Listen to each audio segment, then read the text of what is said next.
안녕하십니까. 신의균의 군사TV 알기 쉬운 무기 백과입니다. 자, 오늘도 아주 멋지고 유명한 무기 알기 쉽게 설명해 드리겠는데요. 오늘 정말 이 무기는 허우대가 너무나 멋집니다. 백조처럼 생겼어요. 백조. 네, 유명하기도 하죠. 카탈로그 제어는 최강입니다. 그런데 실제 실전 투입해 보니까 실제 성능은 폭망했습니다. 까보러 그대로 보여주고 있는데요. 러시아의 수호이-30 SM 전투기, 멀티롤 전투기, 러시아판 스트라이크 이글이라고 하는 이 전투기 어떤 건지 알아보도록 하겠는데, 왜 이렇게 실제 성능은 폭망인지 보도록 하겠습니다. 자, 소련판 스트라이크 이글로 불렸던 수호이-27PU입니다. 1989년도에 개발했는데 수호이-27의 개량형이에요. 그래서 수호이-27이 단좌인데 복좌로 만들었어요. 복좌로 만들어서 여기 지금 한 사람 타고 있는데, 이 사람은 원래는 무장사가 아니고 지휘자였어요. 그래서 우리가 알고 있는 이 복좌형 대형 전투기는 후방에 이 F-15 우리 K, 뭐 F-15E처럼 후방에 무장사가 타죠. 수포넷도 마찬가지고. 그래서 그 무장사가 정밀 유도무기 투하하고 뭐 이런 걸 해요. 이건 근데 처음에 개발할 때 지휘 통제기로 개발했어요. 덩치가 크고 하니까. 전방석에는 조종사, 후방석에는 지휘자가 탔어요.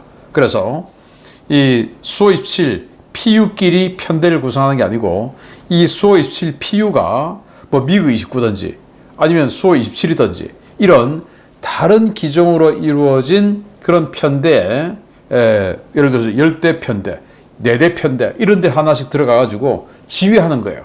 그런 컨셉으로 개발을 했다가 89년도에 나왔지만 91년도에 소련이 망해버렸죠. 그래서 실전 배치될 시간은 없었습니다. 그런데 91년도에 소련이 망하고 그때까지 소련에 있었던 여러 무기 회사들은 이제 독자 생존, 자본주의 상황에서 독자 생존했어야 되는 거예요. 그제는 수호이다, 미그다 이런 거 알아서 나라에서 그냥 물량 탁탁 챙겨줬죠. 그런데 이제는 알아서 자기네들끼리 홍보를 해서 팔아야 되는 거예요. 그러니까 이때 마침 91년도 걸프전 했죠. 걸프전 때 미국의 F-15E 스트라이크 이글, F-15CD라는 제공 전투기, 마치 수호-27이라고 하는 제공 전투기, 거기에다가 복좌형으로 만들어서 폭장량을 어마어마하게 해서 공중전도 잘하면서 폭격을 엄청 잘하는 이런 스트라이크 이글을 봤죠. 그래서 이라크의 스커드 미사일 헌팅하고 굉장히 활약을 했습니다. 여기가 이제 전 세계가 와, F-15E 정말 좋다 라고 하는 것을 본 거죠. 그래서 이 수호회사는 이 수호-27 PU를 가지고 우리가 러시아판 스트라이크 이걸 만들어보자, 우리도 할 수 있어 해서 만든 거예요. 그래서 수호이와 미그 중에서 미그는 미그 29도 완전히 폭망해버렸고, 그래서 미그는 그 이전에는 뭐 미그 29, 미그 25, 미그 23, 미그 21, 미그 19, 미그 17, 미그 15 완전히 역사적으로 소련 그리고 공산권의 전투기를 석권해 왔었는데 자본주의 시대에 딱 들어와서 적응을 못한 거예요. 그러나 수호이는 이 수호-27이라고 하는 걸출한 이 베이스를 가지고 그걸 개량해서 완전히 베스트셀러가 됐어요. 수호이-30 러시아에 132대 이상 배치했고, 알제리 70대, 앙골라 4대, 아르메니아 4대, 벨라루스 16대, 인도 대박이죠. 284대, 인도네시아 11대, 카자흐스탄 15대, 말레이시아 18대, 미얀마 4대, 중국 뭐 다 합해서 한 100대 되죠. 그리고 우간다 6대, 베네수엘라 22대, 베트남 35대, 뭐 엄청나게 팔았던 거예요. 그래서 이런 식으로 팔다 보니까 돈이 남았죠. 그 돈을 가지고 또 계속 개량을 하는 선순환에 들어간 겁니다. 미그는 안 팔리니까, 돈이 없으니까 개량을 못하고, 그런데 여기는 자꾸 팔리니까 계속 그 마진으로 개량을 하는 선순환했어요. 그래서 레이더도 패서 레이더로 바꾸고 뭐 이런 식으로 해서 크기는 뭐 비슷하죠. 21.9m, 그리고 폭은 14.7m, 자체 중량은 17.7톤인데 최대 이륙 중량은 34.5톤. 그러니까 F-16이 최대 이륙 중량이 한 19톤 되는데, 기름 넣고 무장 다 달고 해서 19톤 되는데 이 자체 중량만 17.7톤이니까 F-16 뭐 기름 다 넣고 무장 다 단 거하고 비슷한 무게니까 굉장히 큰 전투기다라고 하는 거죠. 이 F-15보다 더 덩치가 커요. 엔진은 2개가 들어가고 속도는 마하 2입니다. 항속 거리는 그들의 주장으로는 3,000km 날아간다 라고 주장을 합니다. 무장은 7개 하드포인트에 최대 8톤의 무장을 장착할 수 있다 라고 하는 강력한 전폭기가 되었어요. 여기에서 수호의 30SM에서 SM은 내수형 개량형이다 라는 겁니다. 자, 그래서 후방석에 원래는 지휘 통제하는 지휘자가 탔었는데 이제 그 사람을 빼내고 무장사가 타죠. 그래서 완전히 이 21세기는 스탠드오프 시대, 그래서 멀리서 장거리 정밀 타격하는 시대가 되었어. 그러려면 요새 누가 과거 소련처럼 공산권처럼 급강화 폭격 누가 하냐? 요새는 다 원거리에서 정밀 타격해야지 하고는 이 뒤에 여기가 무장석입니다. 후방석이에요. 후방석을 이렇게 잘 꾸며놨어요. 딱 누가 봐도 야, 정말 첨단스럽구나. 그러면 아주 멀리서 정밀 유도 폭탄, 정밀 유도 무기 뭐 이런 거 마구마구 쓰겠구나 하게끔 생겼어요. 자, 이렇게 만들었는데 전쟁이 발생했습니다. 우크라이나 전쟁이죠. 22년 9월 24일 날 하르키우즈 페트로파빌리우카에서 처음으로 격추됐습니다. 바로 보병 휴대용 지도공 미사일, 그것도 아주 성능이 떨어지는 영국제 스타스트릭에 격추됐어요. 스타스트릭은 굉장히 성능 떨어지는 지도공 미사일인데 여기에 맞았어요. 스팅어도 아니고. 지금 동영상 보실 텐데요. 자, 저공비행해서 갑니다. 저공비행해서 가다가 뭐 체프 플레이 없이 그냥 가다가 번쩍하고 맞습니다. 그리고는 관성에서 좀 날아가다 땅에 떨어져서 그냥 완전히 폭발해 버리죠.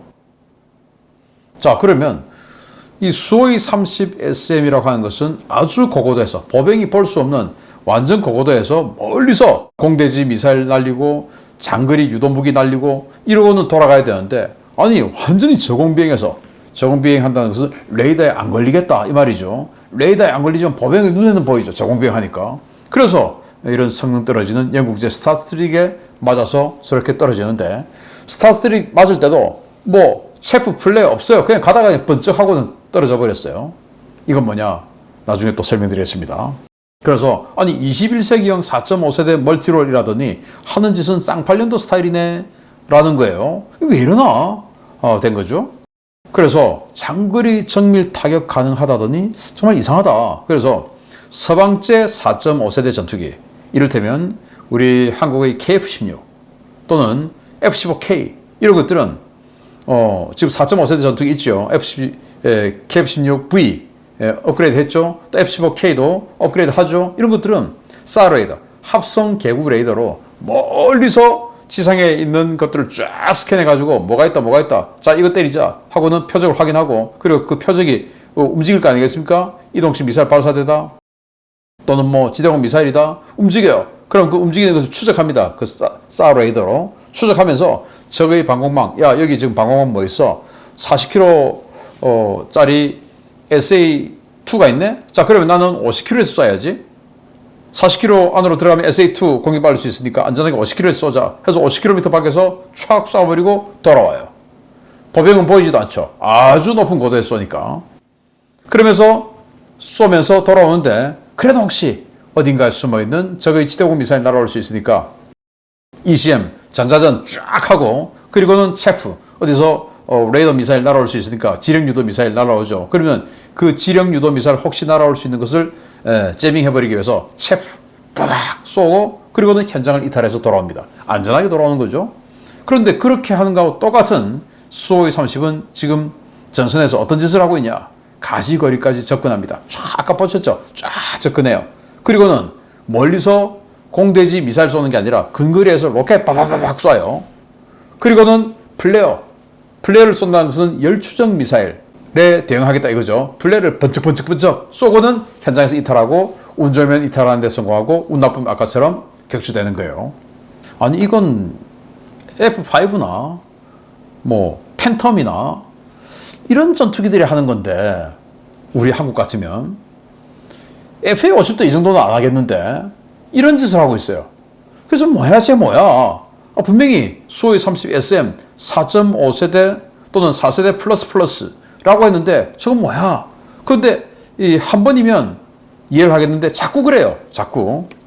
자, 24년 9월 11일 아까 하르키우에서 격추된 것보다 2년 후죠. 계속 격추됐어요. 9월 11일 날 최근이죠. 흑해 크리미아2 해상 유전 인근에서 이런 식으로 쫙 날아오다가 밑에 고무 포트 타고 있던 우크라이나 특수부대에게 스팅어 맞고 격추됐어요. 제가 와우 웨펀스 오브 월드 채널에 올려놨죠. 그거 보시면 뭐 체프 플레이어 더 틀린 것도 없어요. 그냥 자기가 왜 죽는지도 모르고 번쩍하고 그냥 죽어버렸습니다. 자, 그 말은 뭐냐? 이 수호의 30SM에는 MWR, 그러니까 미사일 워닝 리시버가 없는 거 아닌가? RWR이 있고 MWR이 있어요. RWR은 레이더 워닝 리시버. 그러니까 적의 레이더가 나를 딱 비추고 나를 쪼면 내가 조준당했어 하고는 경계를 빡 하는 뭐 이런 거 아니겠습니까? 그런데 MWR은 뭐냐? 이 레이더가 나를 조준하면은 내가 반응을 할 수 있지만 RWR은, 그런데 열 추적 미사일은 오직 이 꼬리에 있는 열 이걸 가지고 보기 때문에 뭐 스팅어나 조준을 몰라요. 그런데 그 미사일이 결국 날아오게 되죠. 그러면 이 MWR은 내 동체를 향해서 어딘가에서 뭔가 아주 빠른 고속의 물체가 쫙 날아오면 그 미사일이겠죠. 그러면 경보를 확 울려서 이 체프 플레어 작동하라 라는 경보가 바짝바짝 울리는 겁니다. 그런데 그게 분명히 여기 있어요. MWR이 있어요. 있는데 저는 그렇게 생각합니다. 방산 비리로 그냥 이따 치고 꽂았다 치고 그거 내가 떼먹었어 하고 호주머니에 들어갔든지, 아니면 껍데기만 넣어놨든지, 아니면은 다른 모델을 집어넣어놨든지 이런 식으로 해서 방산 비리가 들어가지 않고 있어야 어떻게 저렇게 판판이 보병 휴대용 열추적 미사일에 아무런 대응도 플레어도 한 방 터뜨려보지 못하고 격추가 될까요? 방산 비리의 끝판왕이죠. 기가 찹니다. 그래서 최강의 4++ 세대의 전투기지만 SMO, 그러니까 우크라이나 특수군사작전이라고 하죠. 그 SMO 구역에는 못 들어간다. 왜? 지대공 미사일 맞을까봐. 그래서 전쟁 전에 러시아는 100여 대 이상을 보유를 했는데 격추, 아까 그런 식으로 지대공 미사일에 11대가 격추됐고, 그리고 지상에 주기하고 있다가 드론이나 이런 거 맞고 13대가 파괴됐어요. 그럼 24대가 파괴된 거죠. 그러나 이제 러시아는 그걸 다 보충했다. 새로 생산해서 보충했다라고 하지만 저런 식으로 비리가 있든지 아니면은 애초에 성능을 거짓말을 했든지 이렇다면 이건 뭐 덩치만 크고 가격만 비싼 허우대는 멀쩡한 생긴 건 백조처럼 생겨서 그런 바보 같은 전투기 아닌가. 그래서 그동안 뭐 저도 한 20년 전에 밀덕 생활할 때 러시아 제목이 와 너무 멋있어 이렇게 생각했는데 지금에는 완전히 꿈답겠죠. 왜? 실전해보니까 전부 거짓말이더라. 까보라는 거죠. 까보니까 러시아제네. 네. 까보니까 러시아제네의 끝판왕, 방산 비리의 끝판왕을 달린 수호의 30SM 러시아판 스트라이크 이글 알아봤습니다. 마치겠습니다. 감사합니다.